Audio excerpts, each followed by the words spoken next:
ಗುಡೇನಕಟ್ಟೆ ಗ್ರಾಮ ಪಂಚಾಯತಿಯಿಂದ ಚುನಾಯಿತರಾದಂಥ ಶ್ರೀಯುತ ಮಂಜುನಾಥ್ ಶೇಖಪ್ಪ ಯೋಗಪ್ಪನವರಿಗೆ ನಮ್ಮ ಗ್ರಾಮೀಣ ಟಿವಿ ಮುಖಾಂತರ ಅಭಿನಂದನೆಗಳನ್ನು ಸಲ್ಲಿಸ್ತಾ ಇದ್ದೀವಿ.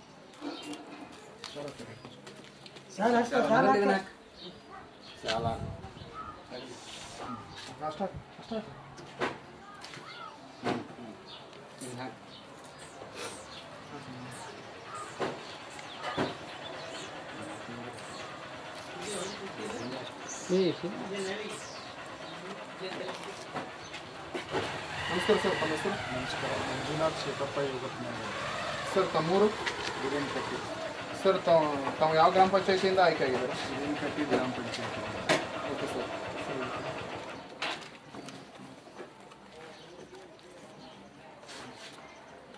ಸರ್, ತಾವು ರಾಜಕೀಯಕ್ಕಿಂತ ಬರೋಕ್ಕಿಂತ ಮೊದಲು ಏನು ಕೆಲಸ ಮಾಡ್ತಾ ಇದ್ದೀರಿ ಸರ್? ನಾನು ಮೊದಲು ಬಿಸ್ನೆಸ್ ಮಾಡ್ತಾಯಿದ್ದೆ, ಈಗೂ ಬಿಸ್ನೆಸ್ ಮಾಡ್ತಾಯಿದ್ದೆ. ಸರ್, ಈಗ ಬಿಸ್ನೆಸ್ ಮಾಡ್ಕೊತಾನೆ ಇವಾಗ ರಾಜಕೀಯ ಮಾಡ್ತಾ ಇದ್ದಾರಲ್ಲ ಸರ್, ಇದಕ್ಕೆ ಏನು ಕಾರಣ ಅಂತ ಕೇಳ್ಬೋದಾ? ಮೊದಲು ನಾನು ಸ್ಟೂಡೆಂಟ್ ಲೈಫ್ದಾಗೂ ವಿದ್ಯಾರ್ಥಿ ಪರಿಷತ್ಲಿಂತ ಒಂದು ಸಮಾಜ ಸೇವೆ ಮಾಡ್ತಾಯಿದ್ದೆ. ಈಗೂ ಕೂಡ ನಮ್ಮ ಹಳ್ಳಿ ಅಂತಂತೇಳಿ ಅದರಲ್ಲಿ ಏನಾರ ಒಂದಿಷ್ಟು ಇದನ್ನು ಕೆಲಸ ಮಾಡಬೇಕು ಅಂಥೇಳಿ ನಾನು ಇಲ್ಲಿ ಸಮಾಜ ಸೇವೆ ಮಾಡಲಿಕ್ಕೆ ಇಲ್ಲಿ ರಾಜಕೀಯಕ್ಕೆ ಇಳಿದಂಗೆ ಆಗಿದೆ. ಓಕೆ ಸರ್, ಧನ್ಯವಾದ. ಸರ್, ಇವಾಗ ನೀವು ರಾಜಕೀಯಕ್ಕೆ ಬಂದಾಗ ನಿಮಗೆ ರಾಜಕೀಯ ಪ್ರೇರಕವಾಗಿ ಗುರುಗಳಾಗಿ ಯಾರಾದರೂ ಇದ್ದಾರೆ ಸರ್? ಆ ಥರ ಯಾವುದೂ ಇಲ್ಲ. ನನ್ನಿಂತ್ರನೇ ನಾನೇ ಒಂದು ಏನು ಸಮಾಜಕ್ಕೆ ಏನಾರ ನನ್ನಿಂತ್ರ ಕೊಡುಗೆ ಆಗಲಿ ಅಂತಂತೇಳಿ ನಾನು ಗುಡೇನಕಟ್ಟೆಯಲ್ಲಿ ಕೆಲಸ ಮಾಡ್ತಾ ಇದ್ದೀನಿ. ಸರ್, ಇವಾಗ ರಾಜಕೀಯಕ್ಕೆ ಬಂದಮೇಲೆ ನೀವು ಯಾವ ವಾರ್ಡ್ನಿಂದ ಆರಿಸಿ ಬಂದಿರಿ ಸರ್? ನಾವು 2ನೇ ವಾರ್ಡ್ಲಿಂತ ಆರಿಸಿ ಬಂದಿದ್ದೀವಿ. ಸರ್, 2ನೇ ವಾರ್ಡಿನಲ್ಲಿ ಎಷ್ಟು ಮತಗಳ ಸಂಖ್ಯೆ ಇತ್ತು ಸರ್? 768 ಮತ ಸಂಖ್ಯೆ. ಇದರಲ್ಲಿ ಎಷ್ಟು ಮತಗಳು ನಿಮಗೆ ಬಂದಿದೆ ಸರ್? 291. ಸರ್, 291 ಮತಗಳಲ್ಲಿ ನೀವು ಎಷ್ಟು ಮತಗಳ ಅಂತರದಿಂದ ಜಯಬೇರಿಯನ್ನು ಸಾಧಿಸಿದ್ರಿ? 50 ಮತಗಳ ಅಂತರದಿಂದ ಜಯಬೇರಿಯಾಗಿದೆ. ಸರ್, 50 ಮತಗಳ ಅಂತರದಿಂದ ಜಯಬೇರಿಯನ್ನು ಸಾಧಿಸಿದ್ರಿ. ಸರ್, ನೀವು ಈಗ ಚಿಹ್ನೆ ಅಥವಾ ಗುರುತು ಇತ್ತು ಚುನಾವಣೆಯಲ್ಲಿ ಯಾವುದು? ಬಲೂನ್. ಸರ್, ಬಲೂನು ಚಿಹ್ನೆಯಿಂದ 50 ಮತಗಳ ಅಂತರದಿಂದ ಅದ್ಭುತವಾದ ಜಯಬೇರಿಯನ್ನು ಸಾಧಿಸಿದ್ರೆ ಇದಕ್ಕೆಲ್ಲ ಕಾರಣ ಮತದಾರರಾಗ್ತಾರೆ. ಈಗ ನಮ್ಮ ಗ್ರಾಮೀಣ ಟಿವಿ ಮುಖಾಂತರ ಈ ಮತದಾರರಿಗೆ ಒಂದು ಅಭಿನಂದನೆಗಳನ್ನು ಸಲ್ಲಿಸ್ತಾರೆ ಸರ್? ಗುಡೇನಕಟ್ಟಿ ಗ್ರಾಮದ ಎಲ್ಲ ನನ್ನ ಸ್ನೇಹಿತರು, ಅಕ್ಕ ತಂಗಿಯರು, ಅಣ್ಣ ತಮ್ಮಂದಿರು, ತಂದೆ ತಾಯಿಗಳಿಗೂ ಎಲ್ಲರಿಗೂ ನನ್ನ ಹೃತ್ಪೂರ್ವಕ ಧನ್ಯವಾದಗಳು. Thank you sir. ಸರ್, ಇವಾಗ 5 ವರ್ಷದ ಅವಧಿ, ಈಗ ಚುನಾವಣೆ ಆದಮೇಲೆ ಈಗ 5 ವರ್ಷದ ಅವಧಿಗಳಲ್ಲಿ ಏನೇನು ಯೋಜನೆಗಳನ್ನು ಹಾಕ್ಕೊಂಡಿದ್ದಾರೆ ಸರ್? ನಾವು ಈಗ ಕೃಷಿ ಹೊಂಡ ಆಲ್ರೆಡಿ ಮುಗಿದಿದೆ.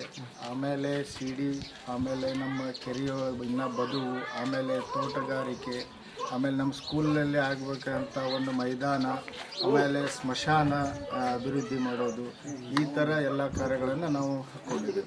Okay sir. ಇದರಲ್ಲಿ ಹೆಚ್ಚಿನ ಒತ್ತು ಯಾವ ಕೆಲಸಗಳಿಗೆ ಕೊಡಬೇಕಂತ ಮಾಡಿದ್ದಾರೆ ಸರ್? ಈ ಕೆಲಸಗಳಲ್ಲಿ ಇಷ್ಟೊಂದು ಕೆಲಸಗಳು 5 ವರ್ಷದಲ್ಲಿ ಈ ಕೆಲಸಗಳಲ್ಲಿ ಹೆಚ್ಚಿನ ಒತ್ತು, ಈಗಿನ ಪ್ರೊಸೆಸ್ಲಿ ಹೆಚ್ಚಿನ ಒತ್ತು ಯಾವುದು ಕೊಡಬೇಕು ಮಾಡಿದ್ದಾರೆ? ಈಗೇನಂದರೆ ಮಳೆ ಇಲ್ಲ, ಸ್ವಲ್ಪ ಬರಗಾಲ ಇದೆ. ಅದಕ್ಕೋಸ್ಕರ ನಾವು ಜನರಿಗೆ ಒಂದು ಕೆಲಸ ಕೊಡಬೇಕಾಗಿತ್ತು. ಅದಕ್ಕೆ ಬದುವಾಯಿತು, ಆಮೇಲೆ ಕೃಷಿ ಹೊಂಡ ಆಯಿತು, ನಮ್ಮ ಊರಲ್ಲಿರುವಂಥ ಕೆರೆನ ಹೂಳೆತ್ತೋದಾಯಿತು. ಈ ಥರಗಳನ್ನು ನಾವೀಗ ಸದ್ಯಕ್ಕೆ ಕೈಗೊಂಡಿದ್ದೇವೆ ಕೆಲಸನ. ಈಗ ಚುನಾಯಿತ ಪ್ರತಿನಿಧಿಯಾಗಿ 6 ತಿಂಗಳ ಸರ್, ಇವಾಗ ಪ್ರಗತಿಯಲ್ಲಿ ಏನಾದರೂ ಕೆಲಸಗಳಿದೆ ಅವ್ನು ಹೇಳಕ್ಕೆ ಇಷ್ಟಪಡ್ತಾರೆ ಸರ್? ಈಗ ಆಲ್ರೆಡಿ ನಾವು ಕೃಷಿ ಹೊಂಡ ಮಾಡಿದ್ದೇವೆ, ಟೋಟಲಿ ಎಲ್ಲನೂ ಕಂಪ್ಲೀಟ್ ಆಗಿದ್ದಾವೆ. ಇನ್ಮೇಲೆ ನೆಕ್ಸ್ಟ್ CD ಈಗೇನು ನೆಕ್ಸ್ಟ್ ಇನ್ನೊಂದು ವಾರದಲ್ಲಿ ನಾವು CD-ಯನ್ನು ಮಾಡ್ತಾ ಇದ್ದೀವಿ. ಇವಾಗ ಸರ್, ಗ್ರಾಮೀಣ ಟಿವಿ ಮುಖಾಂತರ ನಮ್ಮ ಕರ್ನಾಟಕ ಜನತೆಗೆ ಒಂದು ಉತ್ತಮವಾದ ಸಂದೇಶವನ್ನು ಕೊಡಬೇಕಂತ, ಆ ಸಂದೇಶವನ್ನು ಹೇಳಕ್ಕೆ ಇಷ್ಟಪಡ್ತಾರೆ ಸರ್?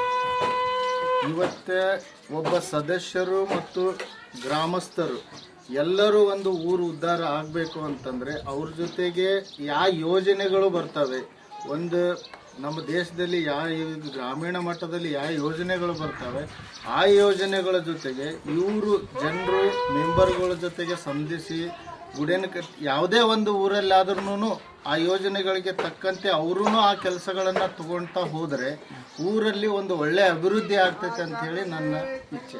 ಓಕೆ ಸರ್, ಧನ್ಯವಾದ. ಇಷ್ಟೊತ್ತು ನಮ್ಮ ಗ್ರಾಮೀಣ ಟಿವಿ ಮುಖಾಂತರ ತಮ್ಮ ಅನುಭವಗಳನ್ನು ಹಂಚಿಕೊಂಡಂಥವರಿಗೆ ಧನ್ಯವಾದಗಳು. ಓವರ್ ಟು ಗ್ರಾಮೀಣ ಟಿವಿ ಲಿಂಗರಾಜ್, ಕ್ಯಾಮ್ರಾಮನ್ ಲಿಂಗರಾಜ್ ಜೊತೆ ದಾವಲ್.